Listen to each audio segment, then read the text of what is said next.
good evening, and happy holidays. Hi, Sam. How are you? I'm good. How are you? Good. And I want to say a good happy holidays and welcome to all of our lovely ladies here at True who are here with us tonight. Tonight, we're going to talk about one of my favorite topics, which is weight management. And I feel very fortunate that one of our patients, Sam, is here to kind of recap her journey that she spent the last 12 weeks with us. She's been keeping almost like a weekly blog of her journey with our True Weight Journey program, the Ultimate program. And she's going to be here to kind of walk us through what her journey was like and her experience was like working with us. First of all, I just want to say a quick thank you to everyone who's watching. I know between the presents and holidays and parties that, thinking about your health and thinking about, what you can do to get yourself to maybe a better weight, a better relationship with food can seem kind of overwhelming. So for anyone watching, we're really excited that you're here, and we really don't want everyone just to wait until January 1st, 2022 to do the New Year's Eve resolution thing, because we want people to get started now, because we know that there's a lot of parties and different things that are happening where we're interacting with food and different people. And we really want people to get started now to think about all their different food choices and their relationship with food. And, that kind of leads us into one of our other common themes here at True Weight Journey, which is, for a weight loss doctor, I actually care about patients' weight the least. And I care the most about, patients' goals for their health in terms of limiting major risk factors for vascular disease and cancer. And I care a lot about women's relationship with food, right? A lot of the times we find that we're leaning a little bit too much on food during stressful times, or really not understanding our relationship with food at all. So I care a lot more about those things than an actual weight number. And we know very much about, if you've ever been to our office at True, we care a lot about where you see yourself at an event in the future. And we talk a lot about waypoints, where we go through a bunch of different wellness categories that are super helpful. So before we get started, one more quick thing. From a doctor's point of view, why I care about weight is I care about weight for two reasons. And this can be helpful because a lot of people ask me, Dr. Egan, what is a healthy weight and what should my weight be? So I care about weight for two reasons. The first reason is just the extra weight, that extra tissue is on our body. So if we have extra weight that we need to lose, that's pressure on our joints and our organs, and that can lead to joint disease or obstructive sleep apnea, which actually is changes in our airway with having pressure on our lungs as we sleep. And so we really want to get extra weight off for that reason, to take that pressure off of our joints and organs. And then the second reason from a doctor's point of view that I really care about weight is because we know that there's these links between weight, high blood sugars, high blood pressure, fatty liver disease, vascular disease, diabetes, high cholesterol.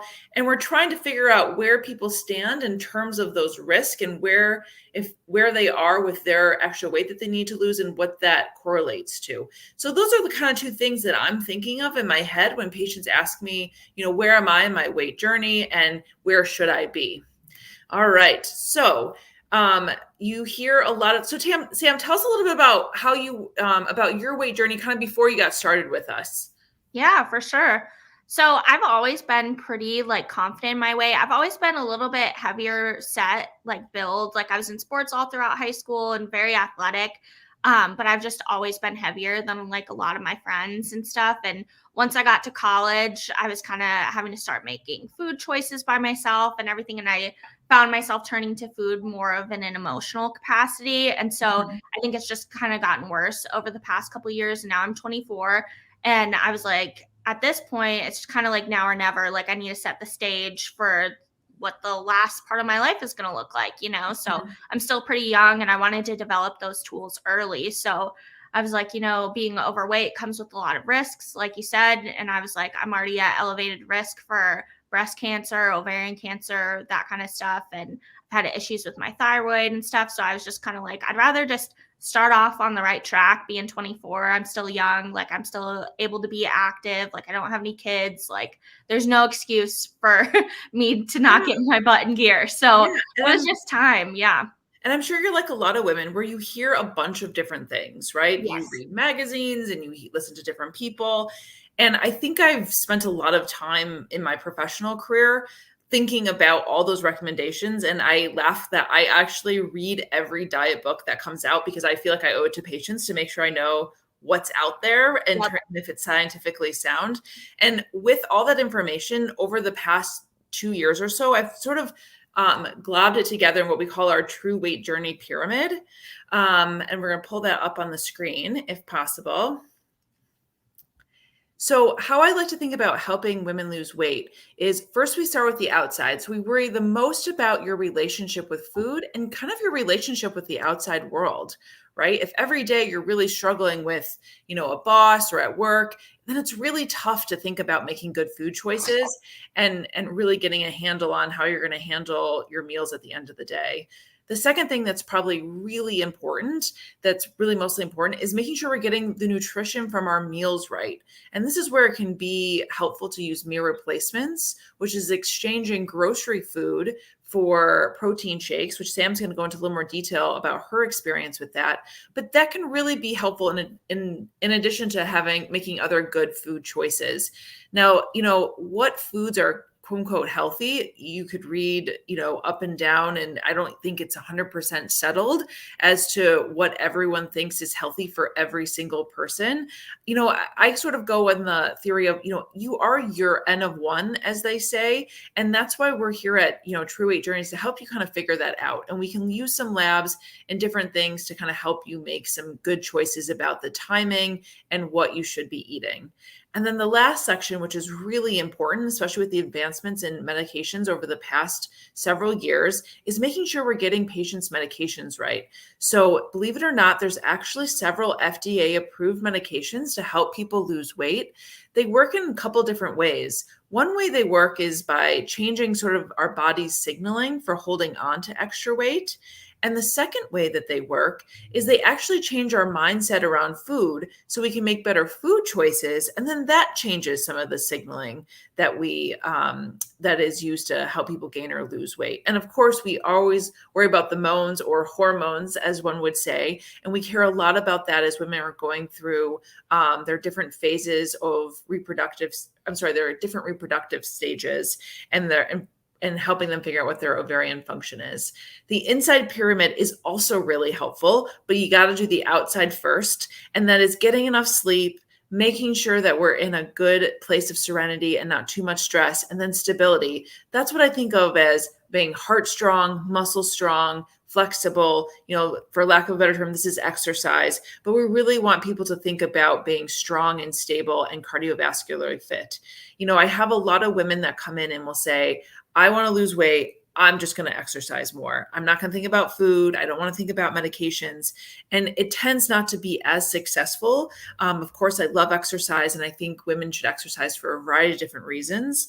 But in terms of a weight loss journey, that usually isn't the first thing that we sort of get started on. All right. So, Sam, we went through this pyramid on your kind of first day. Tell us a little bit about your journey. Sure. Yeah.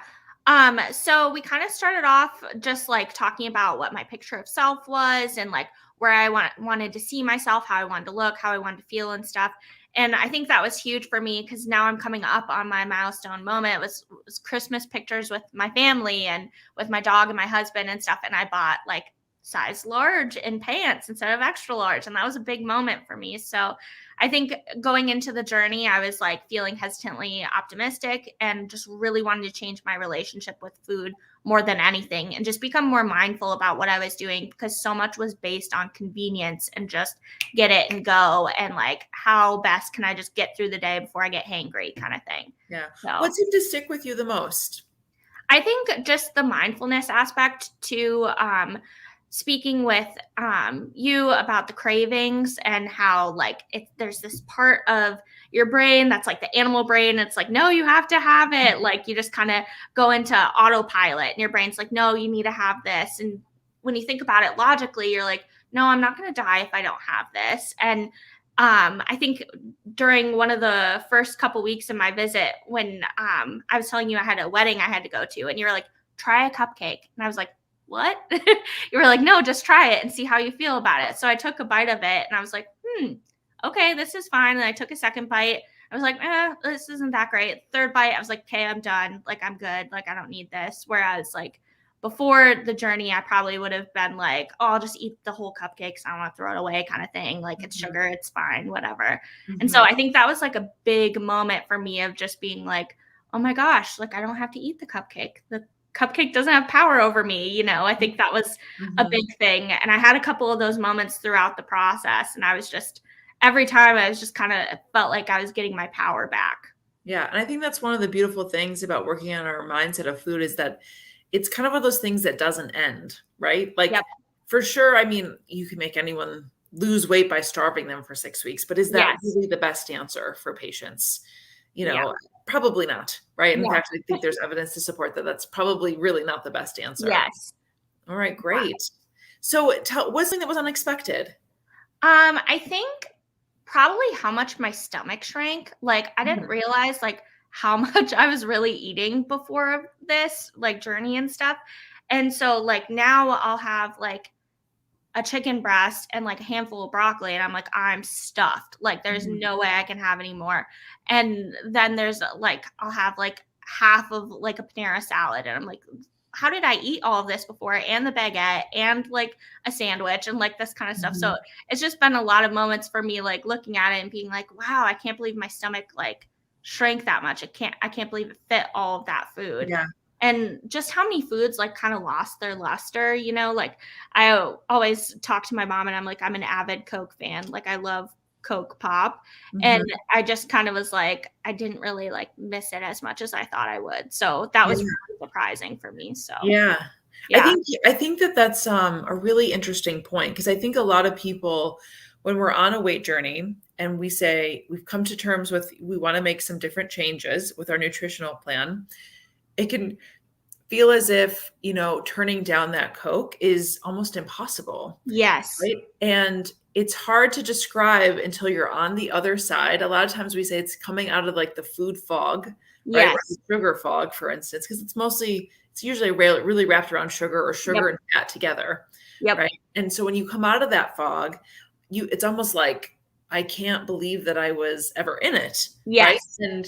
And I always have people say, use those, your cravings are malleable and you can use those as a guide to say that I'm on a good nutritional plan or I've given myself too much leeway.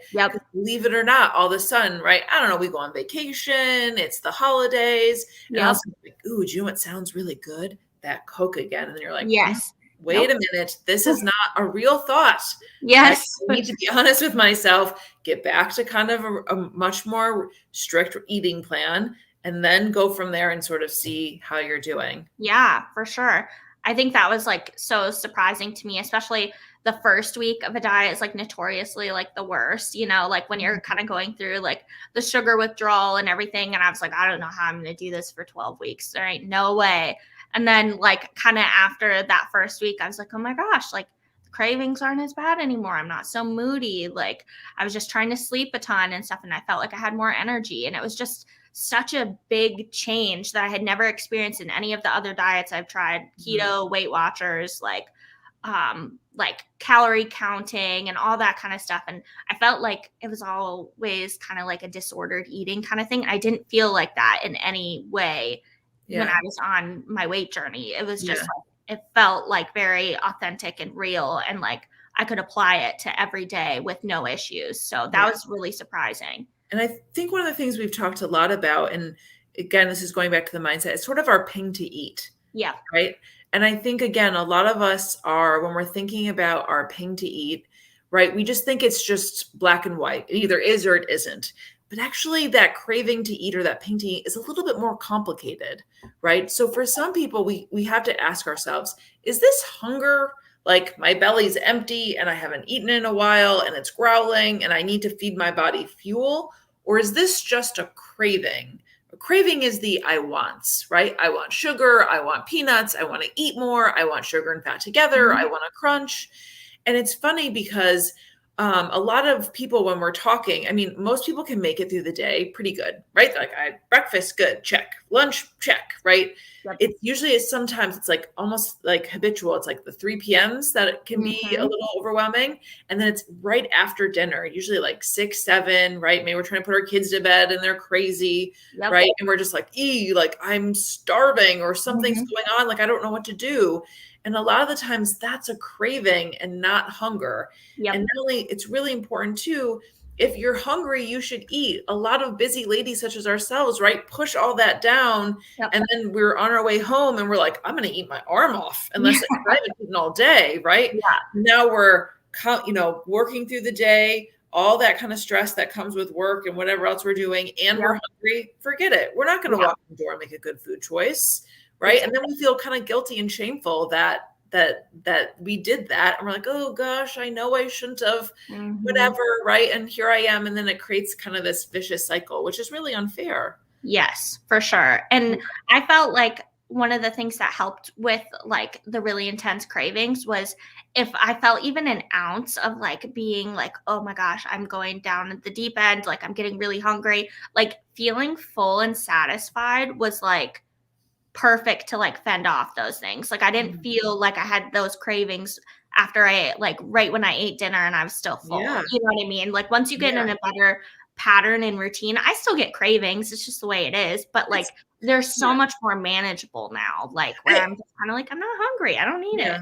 I think to tell anyone you're never gonna have another craving again probably isn't realistic. Exactly. Right. But it's a little bit of how do we handle these cravings? How do we get through, major parties and vacations and those things? Yes.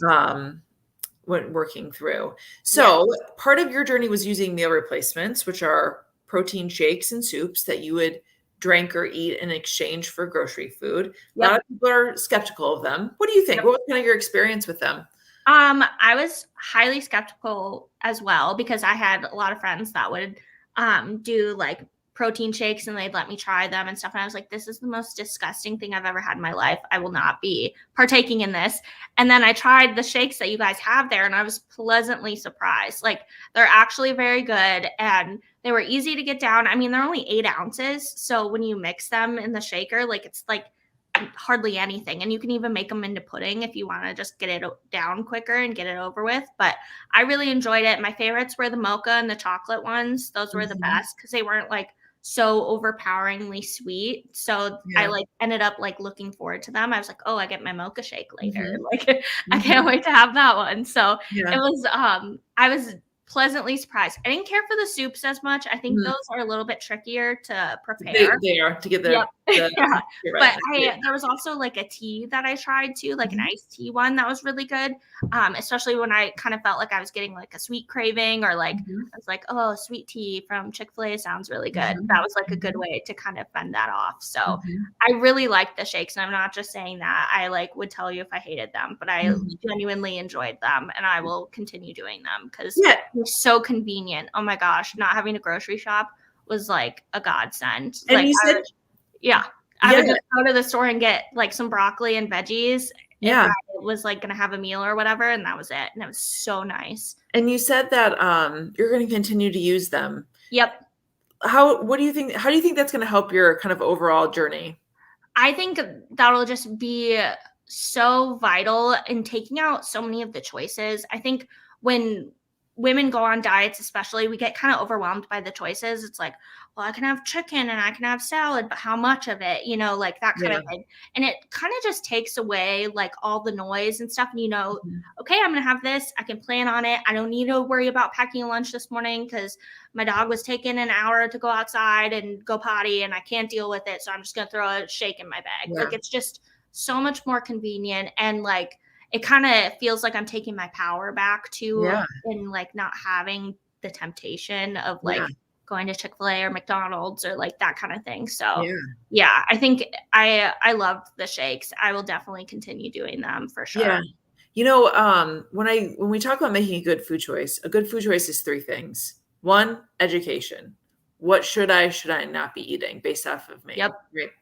2, logistics. All right, I know what to eat. but how do I get it? How do I cook it? How do I Yep. make it, afford it? How do I make it tasty?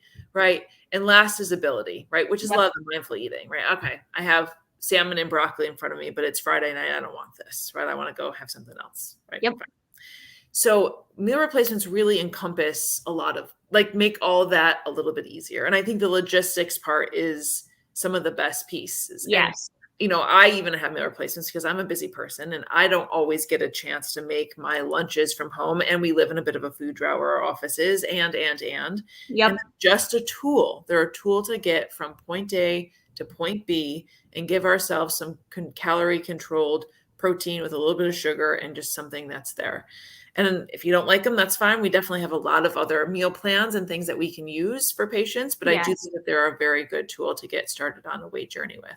For sure. And I remember even a conversation with you kind of towards the end. I was like, I'm trying to like be more realistic about this because I know I can't do meal shakes forever. And you're like, wait, what? Like you can still do them a couple times a day, even after this, And I was like, oh, like I didn't like think about that. I thought that was just like, people kind of have this thing with diets where they're like, if you use meal replacement shakes, like that's not long-term kind of thing. And I'm like, no, like actually it's something easy to incorporate into your everyday routine kind of thing. And it actually ends up making it easier and like going long-term with Yeah. it. So that was a kind of a moment for me. We talk a lot about weight loss medications and how there's kind of a stigma around that. That's the easy way or whatever. And it's like, no, it makes sense. Like, why would you not do it? It's healthy. It's fine for you. Like it works for you. You enjoy them. So why would you not, Yeah. So that was good. Yeah. Yeah. And I think, again, they're a tool. And, I think thinking like, oh my gosh, like it's, if you're going out to brunch with your family, no, for heaven's sakes, go out for brunch, Yeah. right? Like don't sit there and have a shake. But at the same time, if it's lunch and it's Tuesday, why wouldn't you have a meal replacement? Exactly. Right. To kind of help just encompass things and give yourself some nutrition to get from point A to point B. For sure. All right. We're going to flip the script. And this week, Sam is actually going to give us some tips for better health. I'm going to chime in, but Sam, what are your tips here? Sure. So for tip number 1, I have know that you're more than just a number. So with this, I mean, when you do the ultimate program, you're weighing in every week. You have a weekly appointment, you weigh in every week. And there were some weeks when I went down 2 or 3 pounds, and then there was weeks I didn't budge at all. And I kind of like each time I didn't budge, I was kind of like, oh, what did I do? Like what happened, And every time, like nobody in the office was like, Sam, you didn't lose any weight. What were you doing? So it was just like my internalized issue of like, oh, dang, I'm not doing a good enough job kind of thing. But really, it's like not about the number because I felt better than I have in 10 years, So I think it was just like a huge moment for me to just like have that reiterated and reaffirmed at the office. Yeah. And I think, something that we talk about all the time at True is, weight is not your worth, right? Yes. There's a lot of things that have happened to you, either, in utero, as a child, as a baby, as a teenager, between the foods and different activities in our life that are actually making that number be that way. And it actually has nothing to do with you, believe it or not, right? And your weight is not your worth. And I think that is such an important concept to keep re-drilling in our head. And that's why I love Waypoints, because it goes just beyond weight. Because I sometimes feel it can feel as you go to the doctors and they're like, what's your weight? Right. And if it's not within this range, then it's like, we're going to just focus 100% on that and not talk about other successes that people have. Yeah, for sure. Super important. Yeah, absolutely. I totally agree. All right. Number 2, listen to your body, but question everything. So I thought this was really important because we talked about the ping to eat and kind of when you're feeling kind of hungry or you feel like you're getting a craving, is it actual hunger or is it a craving? And so I spent a lot of time tapping into like the mindfulness aspect of like, okay, well, I'm actually hungry because I haven't eaten in like 4 hours because I was in back-to-back meetings. So I'm going to eat, So it was just like more of a process of checking in with my body than it was to just like jump to food, Whereas before I was like, comfort, comfort, comfort. Like, I don't want to be uncomfortable. So let's eat. Yeah. And let's be honest, that craving to eat is really strong and it feels really uncomfortable not to do it, right? And Yes. when I give people tips, I'm like, by the way, this is easier said than done, right? A lot of times Yep. I can by myself, and here I know more about this than, anyone, right? And in the pantry kind of picking things out. I'm like, what am Yep. I doing? So I think it's really important to listen to your body and think about why we're doing the things that we're doing. And the first step is honestly just naming it and saying, this is it. I had a bad day and I am here Yep. in the pantry, right? Yep. And that's okay as a first step.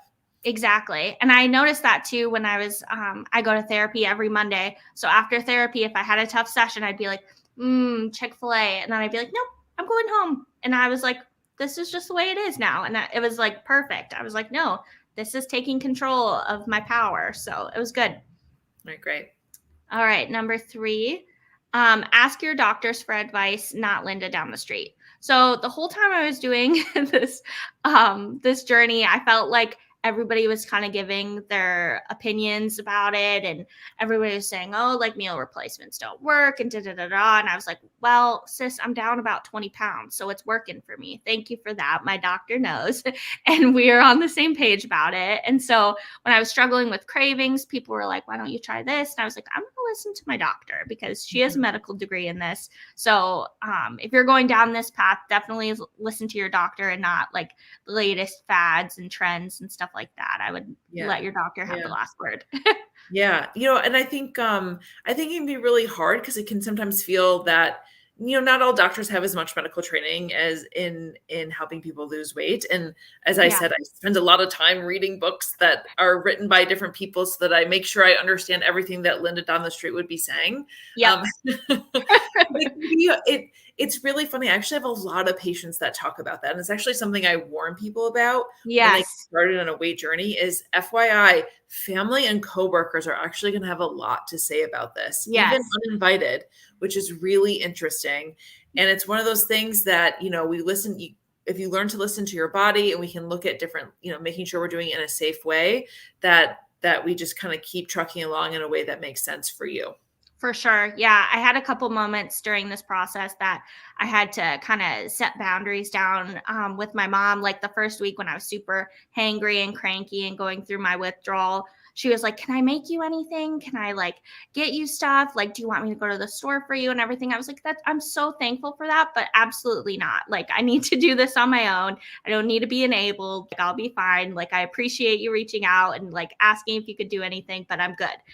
So I think having those healthy boundaries with the people around you are super important. Yeah. And moms in particular don't like to see kids suffer. Yeah. Or grandmas, they are always like, let me feed you.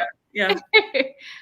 Tip number 4, share only what you're comfortable with. So in the same respect with boundaries, as far as like family and friends and neighbors and stuff, sometimes people can like check in and like be like, where are you at? How are you doing? Like that kind of stuff. Only share what you're comfortable with because this can be a very vulnerable process. And sometimes you just have to learn who those people are that you can like trust to talk to. And so like I found my people, I found my support system and everything. So that was just important for me to like feel like comforted and respected and nurtured when you share your journey. And obviously I'm very open. I'll share it everywhere that I can on True's page and everything. I'm down 20 pounds. Like I went down 2 jean sizes. Like it was a great journey for me. So I'm totally fine sharing all of that, but some people aren't. So just know that that's your own decision. Yeah. And I actually think that that's such a great point because, by no means do people have to be vocal about where they're at or even doing a weight journey at all. And we have a lot of people that there's a lot of stigma around losing weight and changes, with their body. And I think being comfortable with with what level of information you want to share is really important. Yes. I think unfortunately, weight loss is one of those things that it's really hard to hide. Right. And I think that's what a lot of people who deal with ups and downs in their weights feel very, overwhelmed with is that you can't hide. Like if you're down 20 pounds, people start to notice. Yes. Right. And it can feel frustrating when people even remark on it uninvited. Right. And it's not like diabetes, like no one would know that my blood sugar was through the roof versus not. Yes. Right.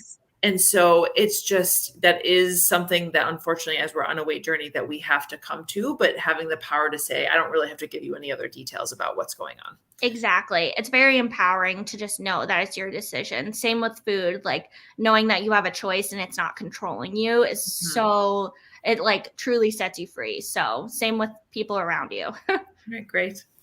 Tip number 5, share your truth with those you love and trust. I think this is super important because you want people to celebrate your wins with you. So every week after my appointment, I would call my mom and I'd be like, I'm down 2 pounds, or I didn't lose anything this week, but I feel freaking good.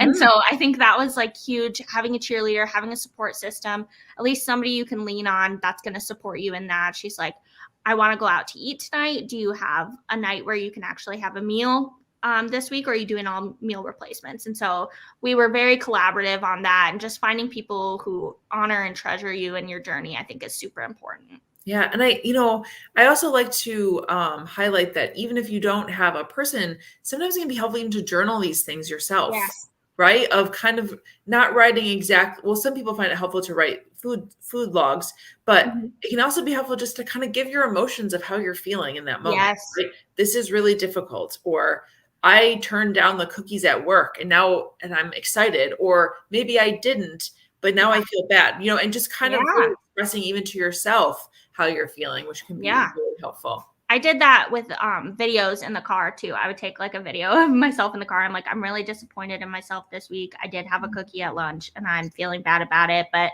everything's okay. You'll be fine. Yes. And then I look back at it later. I'm like, oh, why was I feeling like that? It's a good way of self-reflection. Yeah, I think it's a good, and then sometimes it can be helpful to say, maybe I had a cookie and I enjoyed the bejesus out of it, right? I loved it, right? And that's okay too, right? Exactly. To like have those feelings about it, but it can be helpful just to kind of put those together, or say maybe, I had 5 cookies, maybe I'd been okay with 1, or I just had 1, I didn't have 10, right? For and sure. Thinking about different ways that you have successes that aren't always exactly weight successes. So definitely. Great. Well, thank you so much for those tips. All right. And we always end the show with 5 questions to ask your healthcare provider if you're not a patient at True and seeing us on YouTube and such. Okay. 1, what is the role of weight management in your overall health plan? So again, we go back to the medical reasons why we care about weight, which is either 1, the extra pressure that weight is causing on our joints and organs, or 2, extra weight's role in in any underlying disease process that's there. And it's really important to know kind of where you stand in that, where you stand from that health perspective, and really thinking about those 2 things and talking that over with your healthcare provider to figure out if you need to lose weight, and if so, how much. All right. Number 2, asking your healthcare provider, what's your comfort level with weight loss medications? These have really kind of blossomed over the past 10 years. There's more and more research, which is pretty good, that they're safe and effective. And you really want to find someone that, is comfortable in using these medications. And so the next question would be, doctor, am I a candidate? Question number 3, am I a candidate for weight loss medications? If your primary care doctor has no idea about any weight loss medications, either how to give them or how to, where they're available, you can check out the American Board of Obesity Medicine. They have a provider section. And if you're not in Michigan, you can find a provider in your area, most likely, that is able to kind of help you out with the weight loss medications. All right. Number 4. What is the role of hormones in our weight journey? So we know a lot of women, as they're going through the time of menopause, gain weight. Where are you in your phase of ovarian function? Meaning, are your ovaries still giving your body enough estrogen that it needs? And would there be a role for hormone replacement therapy, in your clinical picture? And that would be a personal conversation to have with your primary care doctor. All right. And number 5, do you have any access from your primary care doctor to advanced testing, such as advanced lipid markers, and, making sure that you review your sleep history with your physician to see if there's anything else that would be helpful, such as a sleep study? A lot of the times when we're talking about risk factors for weight, sometimes there's things that we don't see on labs and the basic labs that we get from the day to day. And it can be really helpful to get further risk stratify either your cholesterol levels or diabetes levels, or even to look and see if you're having organ damage, such as sleep apnea, if you're feeling fatigued or a snorer, or just don't feel rested after what you would consider to be a good night's sleep. So making sure that we're getting a fair review of all your risk factors in terms of where you stand with weight management can be really helpful. All right. Unless there's any other questions, Sam, any last pieces of information that you want to add? I don't think so, other than like I'm just super grateful to have this experience with you. And I think you and Dr. B are like the best doctors I've ever met in my whole life. Aw, And that's so I sweet. definitely would not have entrusted this to just anybody. So thank you for taking my journey and helping me along and just messaging me in the app, checking in. Like it was truly such a great experience. And if anybody has any questions, feel free to reach out to me directly too. I would love to talk with you if you have anything further. But yeah, it was so great. Thank you. Oh, I'm so great. And I know I can speak for Dr. B that we both very much care about women on their health journey and trying to bring down any barriers that we possibly can for them to get them to their goals. All right. So if weight loss is one of your goals, you can check us out at trueweightjourney.com. And in a couple of weeks from now, on January 12th, we're going to have a little more in-depth conversation about the weight loss medications. We really skimmed over the top of them today, but I'm going to go in a little more detail. There are some great new drugs out there that really make this journey a little bit easier for patients. So please tune in if you had some questions about the weight loss medications. And if you wanted to know more about our program, we actually have three separate programs. So we have the True Weight Journey Ultimate Program, which is what Sam did, which is 12 weeks with weekly visits for 12 weeks. And you also meet with our therapist and our chef. We have the True Weight Journey Fresh Start Program, which is a monthly visit for 6 months. This is really for people who don't want to only do meal replacements, but just kind of need some touchdowns talking about their mindset around food and possibly using medications. And then once we've gotten you started either on the Ultimate or Fresh Start program, then we can move you into the Motivate program, which is where we, have frequent touchdowns and, use medications if we see fit, if our journey's not going how we want to. Great. That's what I'll be doing. So I'm just going to keep doing that. Program. Yeah. Great. And Susan Thomas said, great, honest chat. Thank you, Sam, for being vulnerable and sharing your journey. Thank you. That's so sweet. Thanks, Susan. All right, great. Pleasure. Yes. Unless there's any other questions, we're going to sign off. I think, all right. Happy holidays to all of our true patients. Thanks. Thank you.